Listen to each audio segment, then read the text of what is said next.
Me permito hacer una breve introducción a la ponencia del doctor Roberto Reyes Rivera, invitado por nuestra empresa Agrupe El Colorín, dentro del programa de conferencias magistrales de la Expo Agroalimentaria 2020.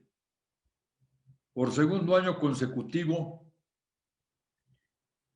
invitamos al doctor Reyes Rivera, dado el interés que logró despertar entre los asistentes el año pasado por el tema desarrollado sobre los clústeres agroalimentarios, polos de desarrollo regional. Sin duda, por su trayectoria profesional, ha obtenido un conocimiento profundo sobre la materia y ha aquilatado una experiencia y dominio de la misma. De ahí que nos pareció oportuno ofrecer una mayor información y capitalizar esa experiencia. Los procesos de industrialización de algunos productos líderes en las regiones del país se han convertido en aglutinadores e integradores en la agroindustria alimentaria. Energías y en las cadenas de valor de estos productos y prosperidad de la región, ayudando a la generación de empleos mejor remunerados e incrementando los niveles de bienestar de la población. La presente coyuntura por la que atraviesa nuestro país nos pide diseñar cuidadosamente las estrategias de crecimiento regional, integrando las empresas, preparando al personal calificado que nos permita optimizar las capacidades instaladas y participar en los mercados nacionales e internacionales. La agroindustria es un sector dinámico de la economía del país que requiere planeación a largo plazo y viene a ser la resultante de muchos esfuerzos. Hace 27 años, con la entrada en vigor del Tratado Internacional entre México, Estados Unidos y Canadá, el NAFTA, el sector inició un proceso de aprendizaje en diferentes cultivos. En la medida que se fueron tecnificando y respondiendo a las exigencias de los mercados, de tal manera que México fue tomando el liderazgo en aquellos productos donde se fue posicionando y agregando valor a su comercialización. De tal manera que en el 2019 llegó a ocupar el 11º lugar mundial en la producción de alimentos, haciendo contribuciones significativas a la economía del país. En este contexto y con esta breve introducción, dejo con ustedes al doctor Roberto Reyes Rivera para que nos comparta sus experiencias y reflexiones sobre este concepto integrador, los clústeres agroalimentarios, polos de desarrollo regional. Con ustedes, el doctor Roberto Reyes Rivera. Muchas gracias, Jesús, muy amable. Gracias por tu introducción al tema. Pues sí, estamos frente a un tema muy interesante, el tema de los clústeres, el tema de la agroindustria, el tema también relacionado con el desarrollo regional.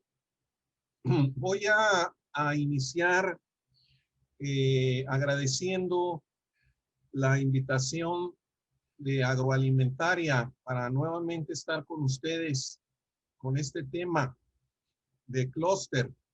Y vamos a definir en principio qué es un clúster.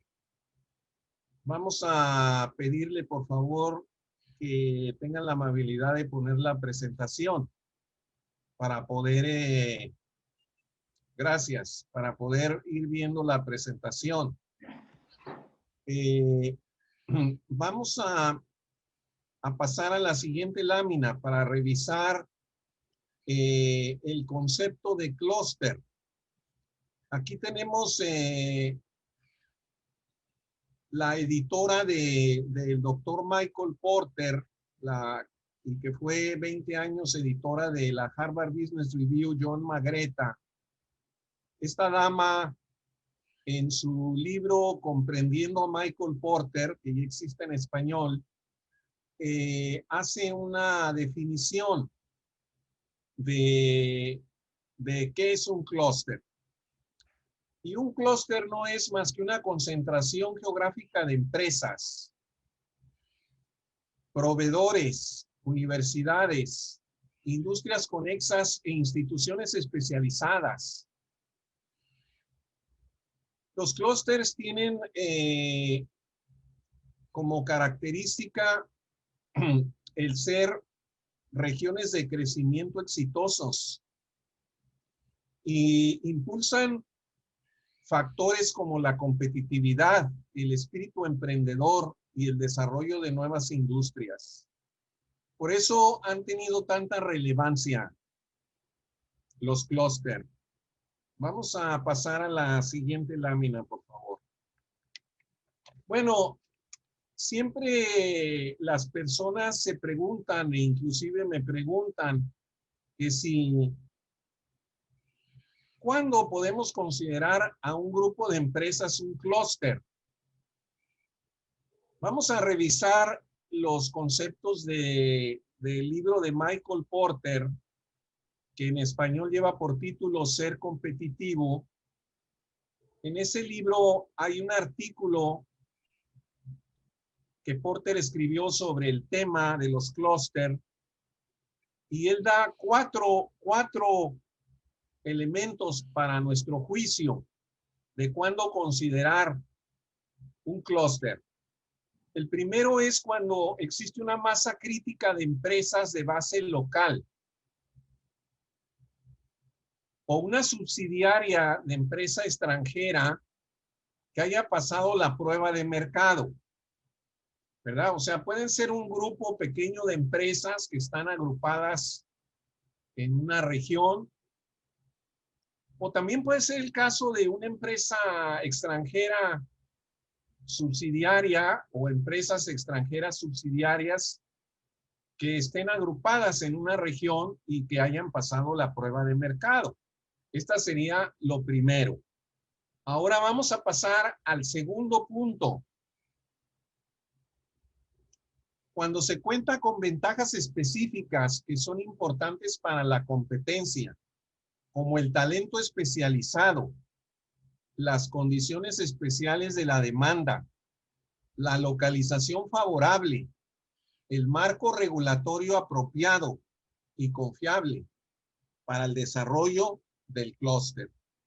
Entonces, cuando se tiene estas ventajas que son importantes para la competencia, si en un lugar hay talento especializado, si las instituciones educativas han desarrollado talento especializado, ¿verdad? En una zona agrícola, por ejemplo, existe una universidad, una institución que impulsa las carreras relacionadas con la agroindustria, por ejemplo, ¿verdad? Vamos a pasar a la siguiente lámina. Vamos a explorar el criterio número 3 que nos da Porter. Nos dice, la presencia de una empresa multinacional de clase mundial en el clúster, con una inversión en la región, en el estado, en el país, y con un compromiso de crecer. Bueno, si una empresa importante como Kenworth, la empresa que está localizada en Mexicali, Baja California, si esa empresa desarrolla proveedores, como de hecho lo hace a nivel local, también puede ser una empresa que impulse, ¿verdad?, el desarrollo de un clúster. Una empresa multinacional de clase mundial, decíamos como Kenworth, la empresa de los tractocamiones, localizada a su producción en Mexicali, Baja California. Punto número 4, el criterio 4. Cuando existe una fuerte y potencial relación entre el clúster y otros clústeres de la región. Por ejemplo, si hay un clúster importante, ¿verdad? Como en el caso de Tijuana, por ejemplo, que está el clúster de servicios médicos, de turismo médico. Entonces ese clúster tiene relación con el clúster de turismo porque los hoteles se diseñan para la atención de personas que concurren a Tijuana a recibir atención médica, ¿sí? Y también se refiere también a otros clústeres que están relacionados, por ejemplo, con las industrias creativas, porque los acompañantes de esas personas que van a recibir atención de salud pueden ir al teatro o pueden ir a un centro cultural, y todo eso implica también el desarrollo de un clúster. Bueno, con estos cuatro criterios, tenemos nosotros que tenemos un comentario de Porter que dice que cuando menos 2 de estas condiciones serían los requerimientos básicos para el desarrollo de un clúster.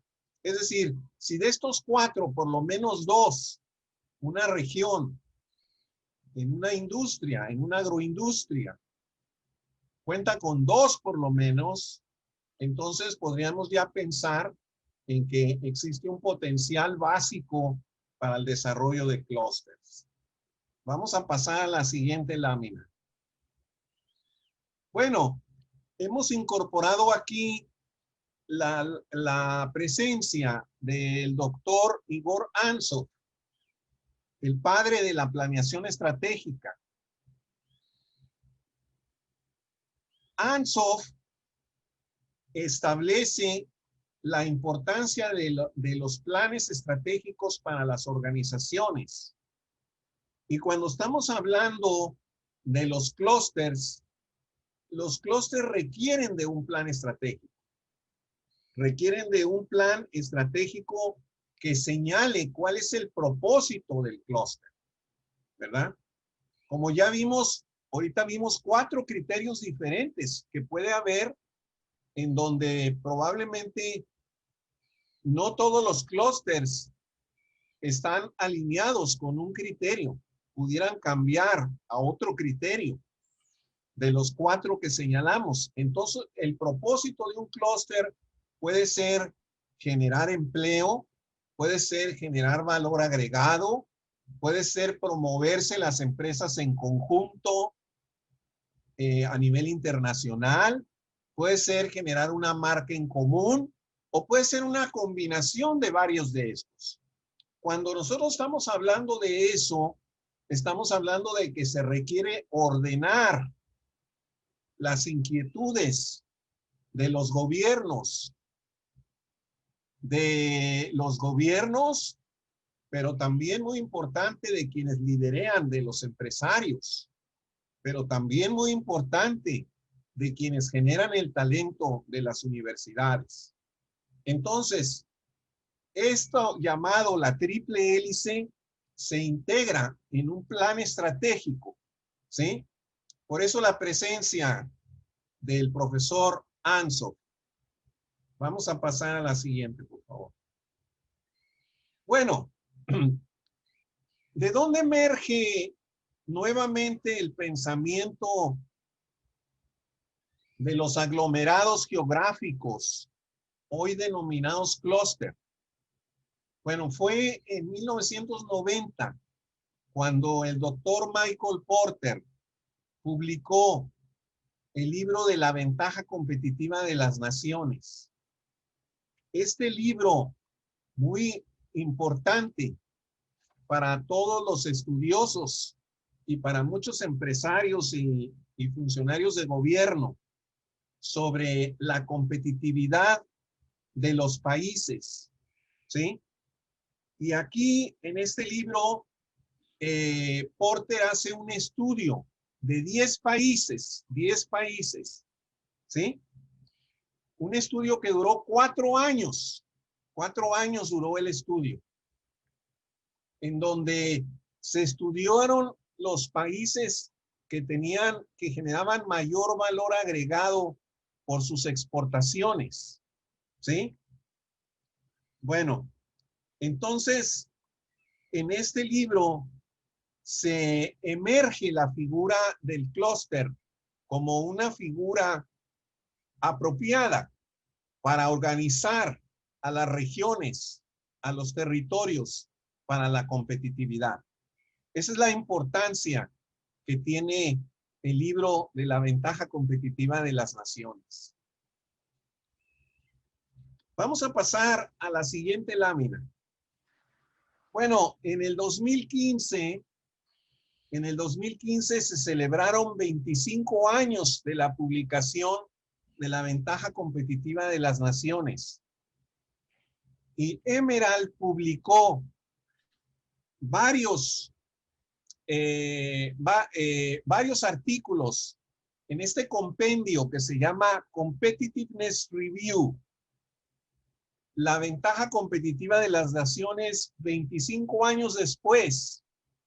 Y en él vienen casos que se desarrollaron de Austria, de Noruega, de Portugal, de Centroamérica, de Canadá.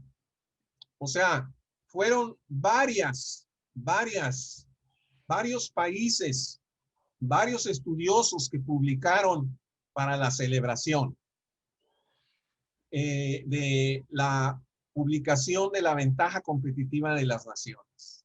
Vamos a pasar a la siguiente lámina. Por favor. Bueno, todo esto de los clústeres inició con Alfred Marshall, un economista inglés que hace más de 100 años estudió los distritos industriales de Inglaterra, ¿sí? Alfred Marshall publicó en 1890 el libro Principios de Economía, ¿sí? 100 años después se publicó La ventaja competitiva de las naciones en 1990. ¿Qué tienen en común Alfred Marshall y Michael Porter? Que los dos se enfocan a la situación geográfica, al enfoque geográfico, para el estudio de las empresas, para el estudio de la competitividad, ¿sí?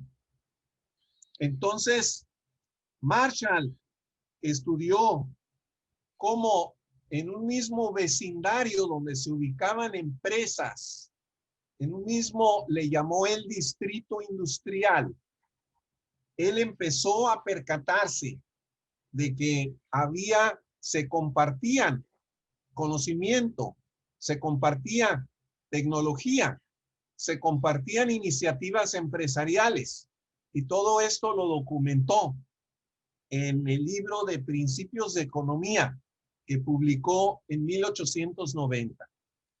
Vamos a pasar, por favor, a la que sigue.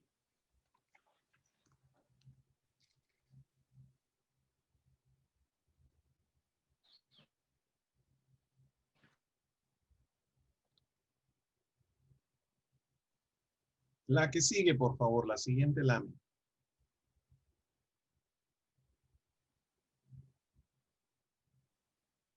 En México, el estado que inició con los clústeres fue Chihuahua. Inició en 1997. En Chihuahua fue considerado el estado pionero en materia de clústeres.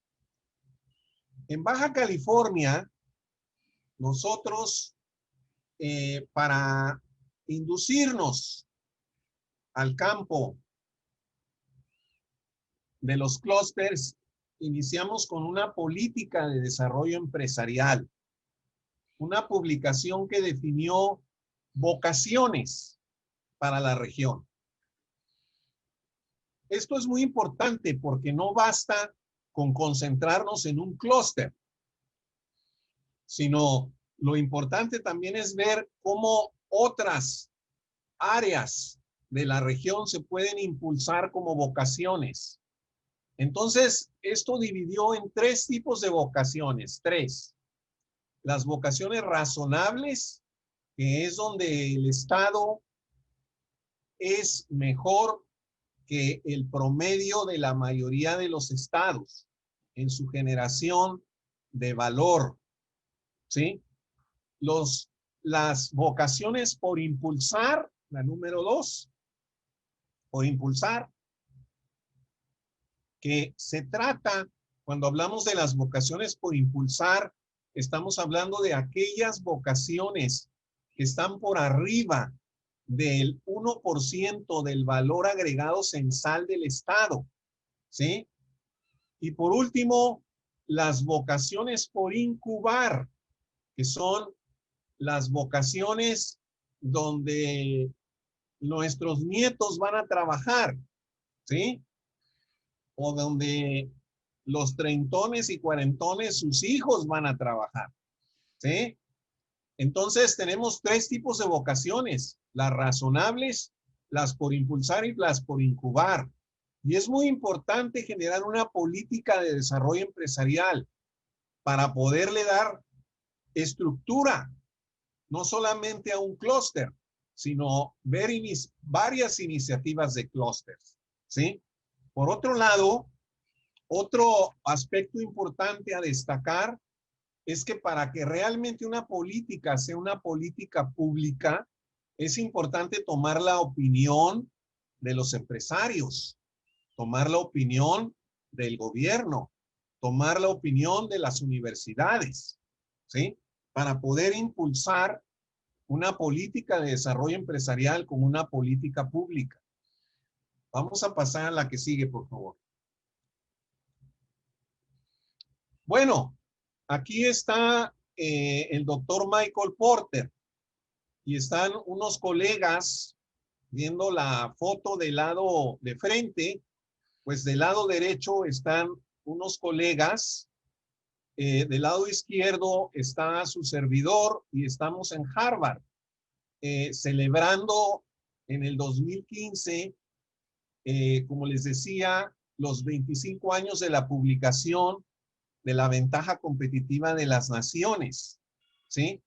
Ahí el doctor Porter pronunció un discurso en la sesión en donde alentó a todas las iniciativas que para ese momento ya sumaban 1,500 iniciativas de clústeres en el mundo, ¿sí? Cuando digo iniciativas, una iniciativa puede tener 10, 12, 6, 7, 5 clústeres cada iniciativa. Estamos hablando de que solamente de los colegas que nos reunimos, estamos hablando de más de 100 colegas representando a más de 80 instituciones. Y estos 100 colegas o más, cada uno de ellos representa a un profesional que en su región, en su comunidad, está impulsando este tipo de iniciativas, ¿sí? Vamos a pasar a la que sigue, por favor. Bueno, aquí tenemos una lámina que representa al clúster del vino. Está inspirada y adaptada del libro Ser Competitivo del doctor Porter. Está adaptada al agrupamiento vitivinícola de Baja California. Podemos nosotros observar 6 elementos relevantes, 6 elementos relevantes. Al centro, los viticultores y las casas de vino, ¿sí? Como proveedores de primer nivel, del lado izquierdo, viéndolo de frente, tenemos a los inventarios de uva, a los fertilizantes, pesticidas y herbicidas, a los equipos para cosecha de la uva, a la tecnología de irrigación, ¿sí? Del otro lado, del lado derecho, viendo de frente la lámina, tenemos el output, la salida de las cadenas de valor. Ahí tenemos los equipos de producción de vino, las barricas, las botellas, las tapas y los corchos, las etiquetas, las relaciones públicas y la publicidad y las publicaciones especializadas. Y llevamos 3 de 6, 3. En la parte superior vemos el gobierno y las asociaciones de vitivinicultores, que en el clúster también juegan un papel muy importante, los gobiernos estatales, probablemente los gobiernos municipales, probablemente los gobiernos federales, ¿sí? Luego, en la parte inferior, vemos las instituciones educativas. Aquí se menciona la Universidad Autónoma de Baja California, se menciona el Consejo Regulador del Vino, a entidades que conforman el clúster, ¿sí? Y llevamos 5. Y vamos por la última, la sexta, que son los otros agrupamientos que están articulados al clúster. En este caso, poniendo la botella de vino al centro, tenemos los agrupamientos de turismo, ¿verdad?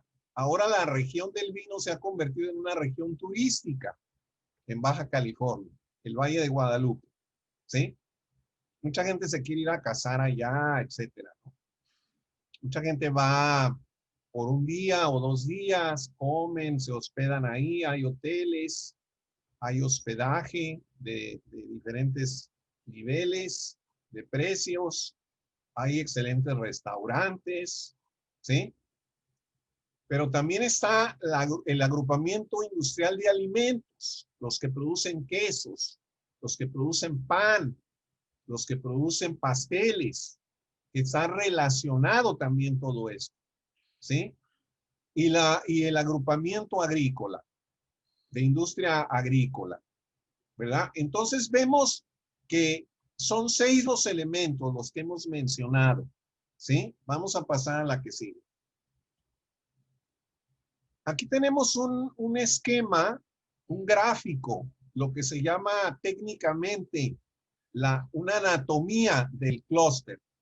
Y podemos ver nuevamente del lado izquierdo, ¿verdad? Ahora estamos hablando del clúster del aguacate, ¿verdad? Estamos hablando de un primer acercamiento académico. Esto lo desarrolló una de mis alumnas, Mayra Vargas, una alumna de la Universidad Autónoma de Baja California. Ella trabaja para una empresa exportadora de aguacate. Entonces ella lo desarrolló, pero nuevamente tenemos otra vez los elementos que comentamos hace un momento. Del lado izquierdo tenemos la maquinaria de riego, la maquinaria de cosecha, los fertilizantes, los nutrientes, ¿verdad? Luego, del lado derecho, en verde, en el output tenemos los equipos de alta tecnología, la selección de aguacates por calidad, el etiquetado, el empaquetado, la diversidad de empaques, los lotes para distribución, ¿sí?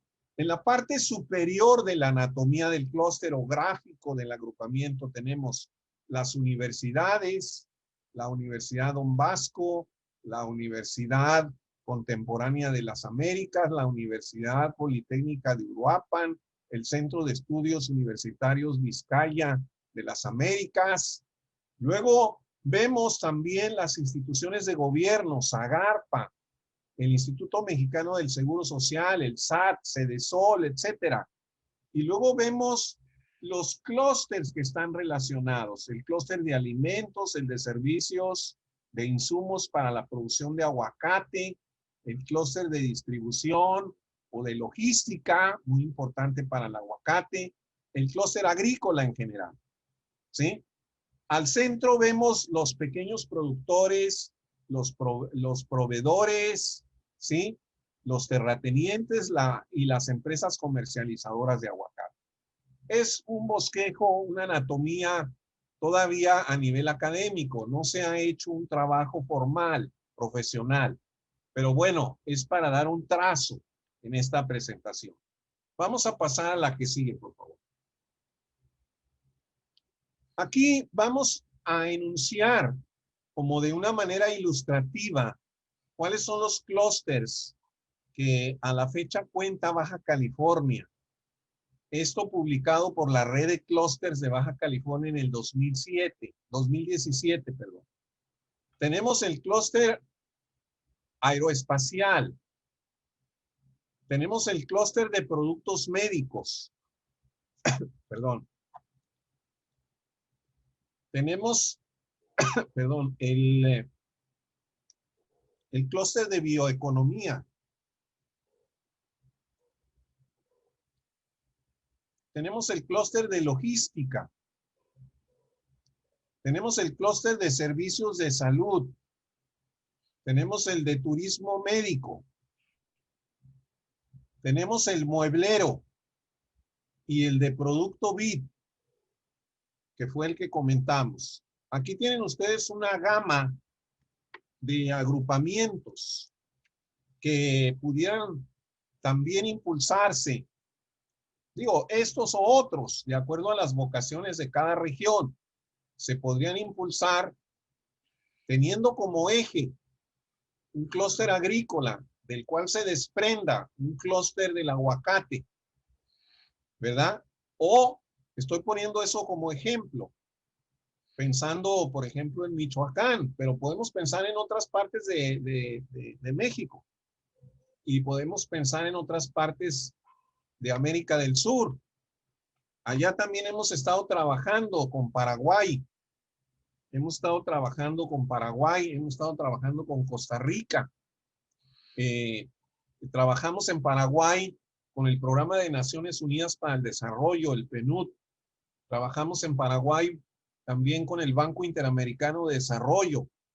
Trabajamos en Paraguay con la Red de Competitividad de Paraguay.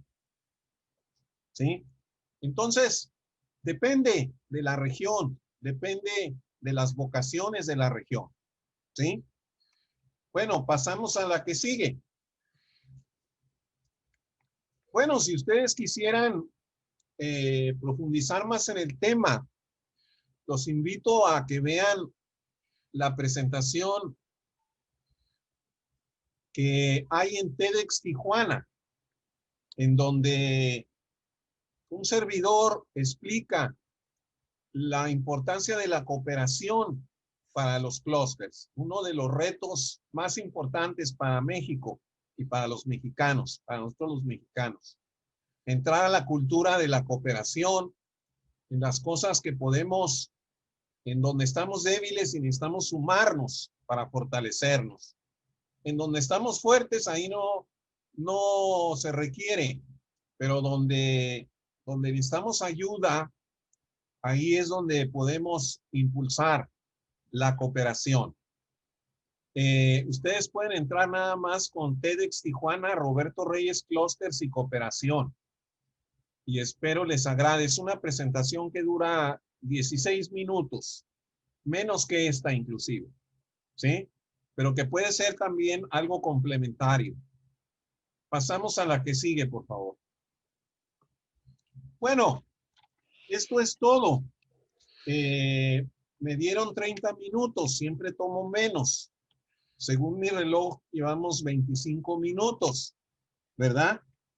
Y bueno, antes de despedirme de ustedes, quisiera nuevamente darle las gracias, agradecerle mucho a Jesús su invitación, su pasión por el desarrollo regional, su pasión por la educación, su pasión por el desarrollo de clústeres en México y particularmente su pasión por agroalimentaria y porque se sigan generando iniciativas que lleven a más desarrollo, a mayor desarrollo de México.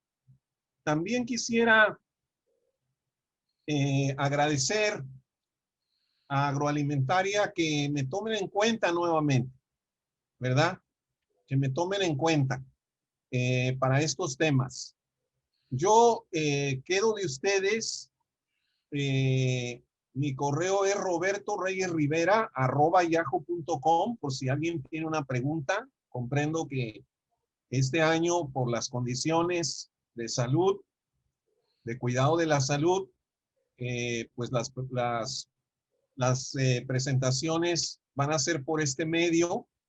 Pero de cualquier manera, les doy mi correo por si desean hacerme alguna pregunta, con gusto se las contestaré. Jesús, gracias nuevamente, a tus órdenes. Muchas gracias, doctor. Muy amable. Buena tarde y gracias, audiencia. Gracias por su atención.